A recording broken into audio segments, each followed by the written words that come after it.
உங்களோட பேர் வந்து ராஜான்னு வச்சுக்கலாம். உங்ககிட்ட வந்து உங்களோட பேர் என்னன்னு சொல்லிட்டு தமிழில் கேட்குறாங்க. நீங்கள் தமிழில் என்ன சொல்லுவீங்க? நான் ராஜா அப்படின்னு சொல்லுவீங்க. சரிங்களா? இதே ஒருத்தர் வந்து உங்களோட பேர் வந்து என்னன்னு கேட்கும்போது நீங்கள் அதை வந்து ஆங்கிலத்தில் சொல்லணும்னா எப்படி சொல்லுவீங்க? ஐ எம் ஏ ராஜா, இல்லைன்னா ஐ எம் ஏன் ராஜா, அப்படி இல்லைன்னா ஐ எம் தி ராஜா. இந்த மாதிரிலாம் நீங்கள் சொன்னீங்கன்னா தப்பு. எப்பயுமே உங்கள் பேருக்கு முன்னாடி ஆர்டிக்கல் வந்து போடக்கூடாது. ஏ அண்ட் தி போட்டால் வந்து 200% தப்பு. ஸோ என்ன சொல்லணும்? ஐ எம் ராஜான்னு மட்டும் தான் சொல்லணும். அதே நேரத்தில் இன்னொன்று சொல்லிக்கிறேன், ப்ரிப்போசிஷனும் போடக்கூடாது. ப்ரிப்போசிஷன்னா என்ன? ஃபார், ஆஃப், டு இந்த மாதிரி வார்த்தைகள்லாம் வந்து ப்ரிப்போசிஷன்.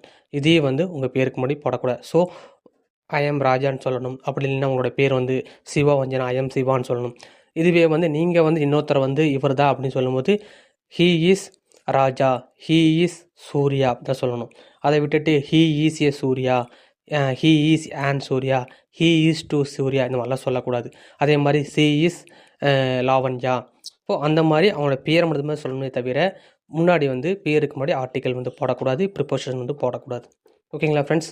இந்த வீடியோ வந்து உங்களுக்கு ரொம்ப யூஸ்ஃபுல்லாக இருந்திருக்கும்னு நினைக்கிறேன். நம்ம இதே மாதிரி என்னோட வீடியோவில் மீண்டும் சந்திக்கலாம். பாய்.